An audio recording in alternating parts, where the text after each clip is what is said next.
Assalamualaikum warahmatullahi wabarakatuh. Halo semuanya, kami dari kelompok 5. Di sini kami akan mempresentasikan hasil diskusi kami pada mata kuliah Psikologi Pendidikan dengan materi Desain Pembelajaran. Berikut adalah anggota-anggota dari kelompok 5. Yang pertama, Aklima, saya sendiri sebagai moderator dan juga presenter. Yang kedua ada Nurul Akmaritonga sebagai presenter. Yang ketiga ada Dina Khaliza. Yang keempat ada Desti Hutapea sebagai presenter. Yang kelima ada Sri Wahida Tumangger sebagai presenter. Dan juga Intan Ajeng sebagai presenter. Oke, baik, kita masuk ke dalam pengertian desain pembelajaran. Nah, desain pembelajaran adalah aktivitas yang dilakukan dalam menentukan rencana pembelajaran, dalam menentukan tujuan, instruksional, merencanakan aktivitas dan menentukan prioritas, dan menentukan waktu, mulai dari perencanaan harian hingga perencanaan tahunan. Nah, selanjutnya adalah definisi desain pembelajaran menurut para ahli. Nah, menurut Ray Lut beliau mengatakan desain pembelajaran adalah kisi-kisi dari penerapan teori belajar dan pembelajaran untuk memfasilitasi proses belajar seseorang. Nah, ahli yang kedua, Redwell and Kajanas. Nah, mereka mengatakan desain pembelajaran terkait dengan peningkatan mutu kinerja seseorang dan pengaruhnya bagi organisasi. Dan menurut ahli Gegne dan kawan-kawan, mereka mengatakan desain pembelajaran adalah sebuah usaha dalam membantu proses belajar seseorang yang mempunyai tahapan segera dan jangka panjang. Oke, baik. Saya akan lanjutkan presentasinya pada bagian B, yaitu komponen utama desain pembelajaran. Komponen utama dari desain pembelajaran ada 5, yaitu tujuan pembelajaran umum dan khusus adalah penjabaran kompetensi yang akan dikuasai oleh pembelajar. Nah, seorang pembelajar harus menguasai terlebih dahulu kompetensinya. Selanjutnya pada bagian kedua, pembelajar, yaitu pihak yang menjadi fokus. Yang perlu diketahui meliputi karakteristik mereka, kemampuan awal, dan prasyarat. Bagian ketiga, analisis pembelajaran. Nah, ini merupakan proses menganalisis topik atau materi yang akan dipelajari. Bagian keempat, strategi pembelajaran, yaitu dapat dilakukan secara makro dalam ukuran 1 tahun atau mikro dalam kurun 1 kegiatan belajar mengajar. Dan yang terakhir adalah penilaian belajar. Nah, ini tentang pengukuran kemampuan atau kompetensi yang sudah dikuasai atau belum. Seorang pembelajar akan mengetes murid-muridnya untuk mengetahui kemampuan mereka sudah baik atau belum. Baiklah, slide selanjutnya akan dijelaskan oleh teman saya. Terima kasih. Sifat-sifat desain pembelajaran. Desain pembelajaran adalah hal yang mendasar dalam desain itu sendiri. Nah, jadi dari sifat-sifat desain tersebutlah dapat diketahui apa-apa saja yang termasuk dalam kelebihan dan kekurangan suatu desain pembelajaran. Terdapat beberapa sifat-sifat dari desain pembelajaran. Yang pertama adalah berorientasi pada siswa. Seorang ahli bernama Smaldino pada tahun 2005 berpendapat bahwa para desainer pembelajaran harus mempertimbangkan siswa karena mereka mempunyai karakteristik yang berbeda-beda. Yang kedua adalah alur berpikirnya secara sistematik. Konsep sistem dan penerapan sistem diterapkan secara optimal dalam desain pembelajaran sebagai kerangka berpikir. Yang ketiga yaitu empiris dan bertulang. Dan jadi setiap model pembelajaran bersifat empiris. Model apapun yang diajukan oleh pakar telah melalui hasil-hasil kajian teori serta serangkaian uji coba yang mereka lakukan sendiri sebelum dipublikasikannya suatu desain pembelajaran. Saya akan melanjutkan presentasi pada bagian D, model-model desain pembelajaran. Model pembelajaran menurut Briggs. Model pembelajaran ini berorientasi pada rancangan sistem dengan sasaran guru, karena guru yang akan belajar sebagai perancang kegiatan instruksional maupun tim pembagian instruksional yang susunan anggotanya meliputi dosen, administrator, ahli bidang studi, ahli evaluasi, media, dan perancang instruksional. Nah, di sini juga ada langkah-langkah mode pembelajaran. Yang pertama yaitu penentuan tujuan. Langkah pertama ini sangat penting bagi belajar, mengidentifikasi tujuan yang harus dicapai oleh pembelajar.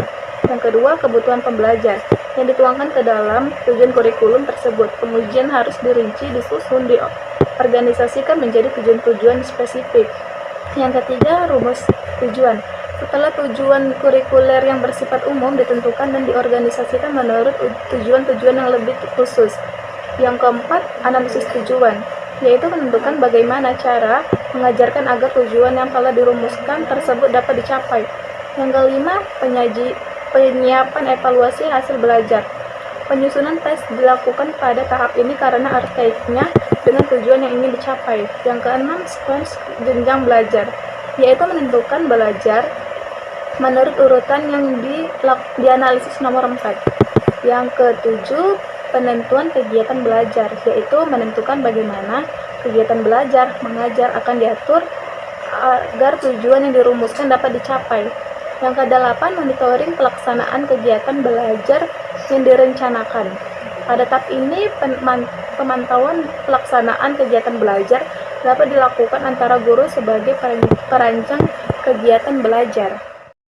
Selanjutnya, model pembelajaran menurut Bella Abernathy dapat dibedakan menjadi 6 langkah, yaitu yang pertama, merumuskan tujuan, seperti maksud sistem, spesifik tujuan, dan tes acuan. Yang kedua, mengembangkan tes, yang didasarkan pada tujuan yang diinginkan dan digunakan untuk mengetahui kemampuan yang diharapkan dapat dicapai sebagai pengalaman belajar. Yang ketiga, menganalisis kegiatan belajar, menggunakan hasil pengembangan tes yang dilakukan pada tahap kedua, yaitu berupa kemampuan awal siswa. Yang keempat, mendesain sistem instruksional, merupakan penentuan metode dan media instruksional yang sangat penting untuk memungkinkan peserta didik mencapai tujuan instruksional. Yang kelima, melaksanakan kegiatan dalam tahap melaksanakan dan mengetes hasil ini.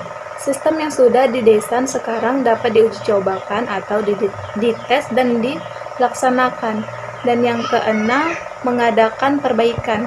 Berdasarkan hasil yang diperoleh dari data hasil uji coba, revisi dapat dilakukan dari revisi kecil sampai revisi total. Baik, yang selanjutnya akan dipresentasikan oleh teman saya. Baiklah, saya akan melanjutkan presentasinya, yaitu 3 model pembelajaran PPSI. PPSI menggunakan pendekatan sistem yang mengutamakan adanya tujuan yang jelas, sehingga dapat dikatakan bahwa PPSI menggunakan pendekatan yang berorientasi 11 pada tujuan. Ada 5 langkah pokok dalam PPSI, yaitu pertama, merumuskan tujuan instruksional khusus. Tujuan instruksional khusus adalah rumusan yang jelas tentang kemampuan atau tingkah laku yang diharapkan yang dimiliki siswa setelah mengikuti suatu program pengajar tertentu. Selanjutnya, menyusun alat evaluasi. Mengembangkan alat evaluasi tidak dirumuskan pada akhir langkah, namun pada langkah yang kedua. Hal ini didasarkan pada prinsip berorientasi pada tujuan atau hasil yang dicapai. Untuk mengukur apakah rumusan instruksional tersebut dapat dinilai apa tidak, perlu dikembangkan alat evaluasinya terlebih dahulu sebelum melangkah lebih jauh. Yang ketiga itu menentukan kegiatan belajar dan materi pelajaran. Pada langkah ketiga ini, yang perlu dipertimbangkan adalah hal-hal sebagai berikut. Yang pertama, merumuskan semua kemungkinan kegiatan belajar yang diperlukan untuk mencapai tujuan. Yang kedua, menetapkan kegiatan yang tidak perlu ditempuh lagi oleh siswa. Yang ketiga, menetapkan kegiatan belajar yang masih perlu dilaksanakan oleh siswa. Selanjutnya itu merencanakan program kegiatan. Titik tolak merencanakan program kegiatan adalah satuan pelajaran yang diambil dari kurikulum yang telah tertentu jumlah jam pelajarannya dan diberikan pada teks dalam semester tertentu. Yang terakhir itu melaksanakan program. Langkah-langkahnya sebagai berikut. 1. Mengadakan pretest. Tujuan pretest diberikan adalah untuk mengukur kemampuan awal siswa yang sesuai dengan tujuan instruksional khusus sebelum mereka mengikuti pengajaran. Yang kedua, menyampaikan materi ajar. Penyampaian materi harus berpegang pada langkah yang keempat, harus merencanakan program. Yang ketiga itu mengadakan evaluasi atau post-test. Pemberian post-test dimaksud untuk mengukur kemampuan siswa setelah materi diberikan. Dengan demikian dapat diketahui seberapa jauh program pengajaran telah berhasil diberikan. Baiklah, slide selanjutnya yaitu 4. Model pembelajaran KEM. Model pengembangan instruksional menurut KEM 1977 atau yang disebut rancangan instruksional terdiri dari 8 langkah, yaitu pertama menentukan tujuan umum. Tujuan umum ini adalah tujuan yang ingin dicapai dalam memfasilitasi pada masing-masing pokok bahasan. Yang kedua itu membuat analisis tentang karakteristik siswa. Analisis ini diperlukan antara lain untuk mengetahui apakah latar belakang siswa, pendidikan, dan sosial budaya siswa memungkinkan untuk mengikuti program dan langkah-langkah apa yang perlu diambil. Langkah ketiga, menentukan indikator atau tujuan instruksional secara spesifik. Dengan demikian, siswa akan tahu apakah yang harus dikerjakan, bagaimana mengerjakannya, dan apa ukurannya bahwa dia telah berhasil. Langkah keempat, menentukan materi. Menentukan materi atau bahan pelajaran yang sesuai dengan indikator. Selanjutnya langkah kelima, menetapkan tes awal atau pretest. Tes ini diperlukan untuk mengetahui sejauh mana mahasiswa telah menentukan prasyarat belajar yang dituntut untuk mengikuti program yang bersangkutan. Langkah keenam, menentukan strategi belajar mengajar yang sesuai. Kriteria umum untuk pemilihan strategi belajar mengajar yang sesuai dengan tujuan instruksional khusus tersebut adalah efisien, efektivitas, ekonomis, dan kepraktisan.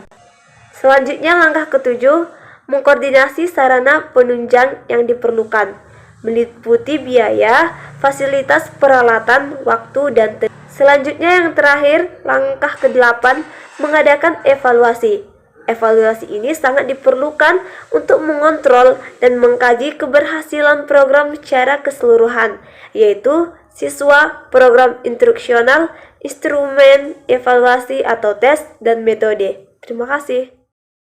Baik, di sini saya akan lanjutkan presentasinya pada bagian kelima model pembelajaran Dick and Carey dengan menggunakan kerangka berpikir sistem dari hal yang sebelumnya. Dick and Carey menyusun model desain instruksional.